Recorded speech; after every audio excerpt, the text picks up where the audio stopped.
ભાઈઓ અને બહેનો, આજે આપણે એક આંતરરાષ્ટ્રીય સ્થળ અને બનાવની ચર્ચા કરવાના છીએ.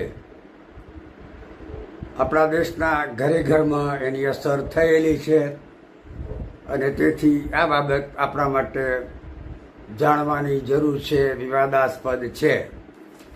એમાં હું આપને નિમંત્રણ આપું છું અને આ એક આંતરરાષ્ટ્રીય ચર્ચાનો વિષય છે.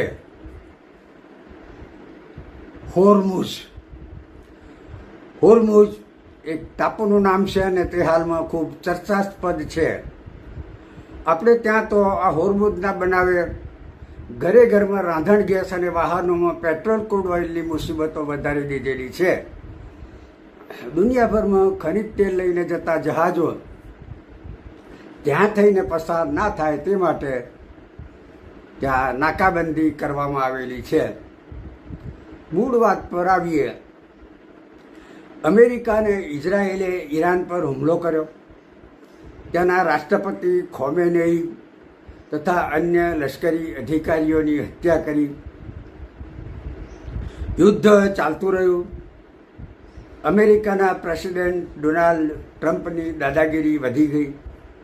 જોકે પછી તેમણે વાટાઘાટને યુદ્ધ મોકૂફીની દરખાસ્ત કરી. ત્યારે હવે ઈરાન પોતે જરાય ઢીલું મૂકવા ઈચ્છતું નથી. પડશે એવા દેવાશે. જોકે મૂળ લડાઈ ઇઝરાયેલ ને ઈરાનની છે, પણ તેમાં અમેરિકા ઇઝરાયેલનો પક્ષ લઈને ઈરાનને દમ ભીડાવી રહ્યું છે. ત્યારે ઈરાને અમેરિકા ઇઝરાયેલનું નાક દબાવવામાં હુકમના એકા તરીકે આ હોર્મુઝને દાવમાં ઉતાર્યું છે. તેણે હોર્મુઝ સ્ટ્રેટ એટલે સામુદ્રધુની બંધ કરી દીધી. ઈરાનના વળતા પગલાંથી યુરોપ એશિયાના દેશો દંગ થઈ ગયા, કારણ કે તે દેશોના ક્રૂડ ઓઇલ અને ગેસ ભરેલા જહાજોને હોર્મુઝની ખાડીમાં થઈને પસાર થવાનું હોય છે. આ જહાજો મારફતે દુનિયાનો જરૂરી તેલ અને ગેસનો 30%થી વધારે જથ્થો અન્યત્ર પૂરો પડાય છે. આ ખાડીમાં પસાર થતા વાહનો માટે ઈરાને નાકાબંધી કરેલી હોઈને વિશ્વમાં તેલ ગેસની તંગી વર્તાય એ સ્વાભાવિક છે.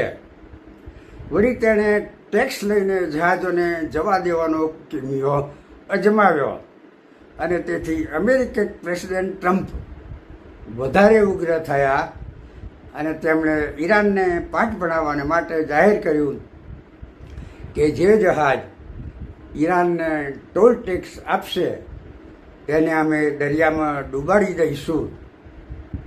ભારતના પણ ત્રણેક વણો આ રીતે રોકવામાં આવ્યા હતા. તેમ છતાં યુરોપના દેશો ટ્રમ્પ સાથે જોડાયા નહીં, એટલે તેઓ વધારે ઉશ્કેરાટમાં છે. આ હોર્મુઝ સ્ટ્રેટ અને ત્યાં બનેલી ઘટના આપણે માટે નવી છે અને હમણાંથી તે બહુ ચર્ચામાં છે. તેના વિશેની પૂરતી માહિતીનો અભાવ છે. આ હોર્મુઝ એક સમુદ્ર ધ્વનિનું નામ છે અને તે બે સમુદ્રો પર્શિયન ગલ્ફ અને ઓમાનની ખાડી વચ્ચેનો દરિયાઈ માર્ગ છે. તે ઈરાનની દક્ષિણે અને ઓમાનની ઉત્તરે આવેલો છે. તેની સામુદ્રિક લંબાઈ 167 કિલોમીટર અને પહોળાઈ 97 થી 33 કિલોમીટર છે અને સૌથી સાંકડો ભાગ 33 કિલોમીટર પહોળો છે. આ પર્શિયન ગલ્ફને ઓમાનના અખાત તથા અરબી સમુદ્ર સાથે જોડતી સામુદ્રધુની છે. તે વિશ્વનો સૌથી મહત્વનો તેલ માર્ગ ઓઇલ રોડ છે. અહીંથી દરરોજ 2 કરોડ બેરલ તેલ જહાજ દ્વારા જાય છે. દુનિયામાં તેલના 7 ચોક પોઈન્ટ છે. તેમાં હોર્મુઝ ગણનાપાત્ર છે. સાઉદી, ઇરાક, UAE, કતાર, ઈરાન એ બધાનું તેલ અહીંથી નીકળે છે. દુનિયાના વપરાશના 21% જેટલું તેલ અહીંથી પસાર થાય છે. જો તે એક દિવસ બંધ રહે તો દુનિયામાં તેલના ભાવ આસમાને પહોંચી જાય. આ લખાય છે, બોલાય છે ત્યારે 23 એપ્રિલના દિવસે તે અગાઉ ઈરાન સરકારે હોર્મુઝની ખાડીના આ માર્ગની તેલ લઈને જનારા વહાણો માટે બંધી ફરમાવેલી છે. તારીખ 17 એપ્રિલ એક દિવસ માટે આ માર્ગ ખુલ્લો કરાયો હતો અને પછી તેની નાકાબંધી જારી રહેલી છે. આ ખાડીનું નામ તેના ટાપુ હોર્મુઝ પરથી પડેલું છે. પારસી ધર્મના સર્વોચ્ચ ગણાતા દેવ અહુરા મઝદાના નામ પરથી આ અહુરા મઝદાનો પ્રદેશ હોર્મુઝ કહેવાતો આવેલો છે.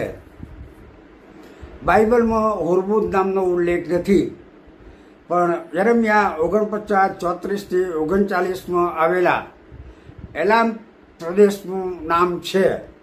હાલના સંજોગોમાં પ્રસ્તુત એલામને આધુનિક સ્કોલરો એલામ એટલે ઈરાન સમજે છે.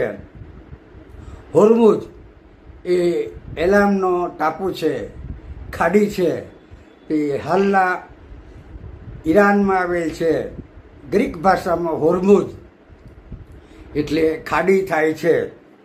ઉત્પત્તિ 14:1 પણ એલામ નામ આવે છે. યર્મિયા 34:49 જણાવેલું છે કે હું એલામના ધનુષ્યને ભાગી નાખીશ. જોગાનો જોગ આ હોર્મુઝ ટાપુ ઉપર રેનબો માઉન્ટન એટલે મેઘધનુષ પર્વત આવેલો છે. આ હોર્મુઝ વિસ્તાર અગાઉ ઇલામ નામના સામ્રાજ્યનો ભાગ હતો. એની રાજધાની સુસા એસ્તરના પુસ્તકમાં છે તે હતી. ઈસવીસન પૂર્વે 596 યર્મિયાએ એલામના વિનાશની ભવિષ્યવાણી કરેલી છે. અત્યારે બસ આટલું જ. હવે પછી આપણે આ બાબતે થોડા આગળ વધીશું, ત્યારે જોઈશું ને ત્યાં સુધી પ્રતીક્ષામાં રહીશું. Thank you.